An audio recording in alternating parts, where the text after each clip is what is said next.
दोस्तों, आपको अपनी कोई ना कोई ड्रेस बहुत पसंद होती है और वो आपको इतनी प्यारी होती है कि वो खो जाए तो आप बहुत दुखी हो जाते हैं। इस कहानी में भी दादी की प्यारी साड़ी खो जाती है। देखते हैं आगे क्या होता है।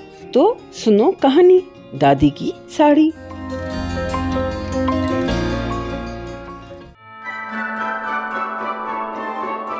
अन्नू की दादी के पास एक साड़ी थी, बहुत खूबसूरत, दादी की मनपसंद साड़ी।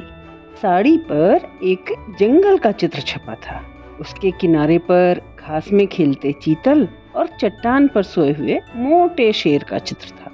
चट्टान के पास में चमकीला झरना बह रहा था, जहाँ मादा भालू अपने बच्चे के लिए मछली पकड़ने में व्यस्त थी। ऊंचे पेड़ों के ऊपर बंदर और गिलहरी बादाम खा रहे थे, जबकि हरे तोते लाल लाल रसीले फलों पर चोंच मार रहे थे। जब भी दादी अपनी ये साड़ी पहनकर चलती तो लगता मानो उस पर छपे सारे जानवर जीवंत होकर चल रहे हैं। दादी ने अपनी साड़ी एक दिन धोकर छत पर सुखा दी। तभी हवा का एक तेज झोंका आया और साड़ी उड़ गई। अरे अरे अरे, पकड़ो पकड़ो, मेरी प्यारी साड़ी उड़ गई, दादी ने बहुत दुखी होकर कहा। उनकी छोटी पोती अनु बोली, दादी दुखी मत हो, मुझे विश्वास है कि हम ढूंढने चलेंगे तो साड़ी मिल जाएगी। मैं भी तो आपकी मदद करूंगी। तो दादी और अनु साड़ी की खोज में निकल पड़े। सड़क पर चलते चलते उनको एक पुलिस वाला मिला। अनु ने बड़ी विनम्रता से कहा, हवलदार जी, क्या आपने कहीं मेरी दादी की साड़ी देखी है? हाँ हाँ, जरूर देखी है, पुलिस वाले ने कहा। कल मैं एक लुटेरे का पीछा कर रहा था, जिसने गहनों की दुकान से सामान चुराया था। वो इतना तेज भाग रहा था कि बिल्कुल बचकर निकल ही जाने वाला था।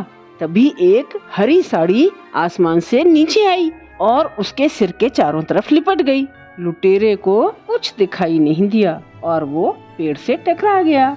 बस मैंने उसे पकड़ लिया और हवालात में डाल दिया। अगले हफ्ते मुझे इसके लिए मेडल भी मिलने वाला है। लेकिन वो साड़ी तो एक बार फिर उड़ गई। दादी और अनु साड़ी की खोज में आगे चल पड़े। आगे चलकर उन्हें मिली श्रीमती राव। अनु ने कहा, नमस्ते श्रीमती राव, क्या आपने मेरी दादी की साड़ी देखी है?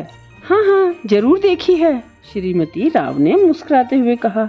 कल मैं अपने बाग में पेड़ से आम तोड़ना चाहती थी। उसकी टहनियाँ मेरे लिए बहुत ऊंची पड़ रही थीं। एकाएक आसमान से उड़ती हुई एक हरी साड़ी नीचे आई और पेड़ की सबसे ऊंची डाल पर अटक गई। मैंने साड़ी को पकड़कर हिलाया और ढेर सारे आम नीचे गिर पड़े। ये देखो कितने सारे आम हैं, लीजिए आप लोग भी खाइए ना। अरे हाँ, वो साड़ी तो एक बार फिर से उड़ गई थी। तो अनु और दादी साड़ी की खोज में आगे चल पड़े। आगे वो एक मछुआरिन के झोंपड़े के पास पहुँचे। नमस्ते लक्ष्मी, क्या तुमने अनु ये कहने ही वाली थी, तभी दादी ने उसके कंधे को छूकर इशारा किया और फुसफुसाते हुए बोली, श्श, वो देखो। और अनु चुप हो गई। अनु ने देखा वहाँ एक कतार में लक्ष्मी के तीनों बच्चे नई पोशाकें पहने खड़े थे। सबसे बड़े लड़के ने हरी कमीज पहनी थी, जिसकी बाह पर घास में खेलते चीतल का चित्र बना था। लड़की ने जो कपड़े पहने थे उसमें 2 जेबें लगी थी, एक पर तोते और दूसरी पर गिलहरी का चित्र था। और सबसे छोटे लड़के की कमीज में चट्टान पर सोते हुए मोटे शेर का चित्र था। कितना अच्छा दिन है आज का, लक्ष्मी ने कहा। मैं सोच ही रही थी कि अपने बच्चों के लिए नए कपड़े कैसे बनाऊं। तभी एक हरी साड़ी उड़ती हुई आकर मेरी गोद में गिर गई। मैंने अपने सभी पड़ोसियों से पूछा कि ये साड़ी उनकी तो नहीं है, पर सभी ने कहा कि ये साड़ी उनकी नहीं है। तो मैंने उसे काट कर अपने बच्चों के लिए कपड़े बना दिए। कितने सुंदर लग रहे हैं ना? बेशक लक्ष्मी, दादी बोली, बहुत सुंदर लग रहे हैं। बाद में शाम को अनु ने दादी से पूछा, दादी, लक्ष्मी ने तुम्हारी प्यारी साड़ी काट कर अपने बच्चों के कपड़े सिल दिए, क्या इसलिए तुम उदास हो? अरे नहीं नहीं, जब मेरी साड़ी मेरे पास थी तो सिर्फ मुझे ही खुशी देती थी, पर मेरे पास से उड़ने के बाद उसने कितने सारे लोगों को खुशी दी। मैं बिल्कुल उदास नहीं हूँ, बल्कि मैं तो खुश हूँ। मुझे हमेशा ही लगता था कि मेरी इस साड़ी में कुछ तो खास बात है। और उसके बाद अन्नू, दादी और दादाजी ने मिलकर लक्ष्मी के यहाँ से लाई हुई मछली खाई और फिर श्रीमती राव के दिए हुए आम खाए। इस कहानी को लिखा है आशा नेहमिया ने और प्रकाशित किया है CBT ने।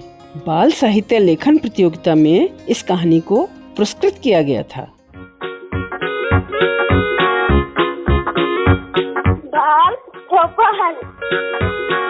बाल चौपल।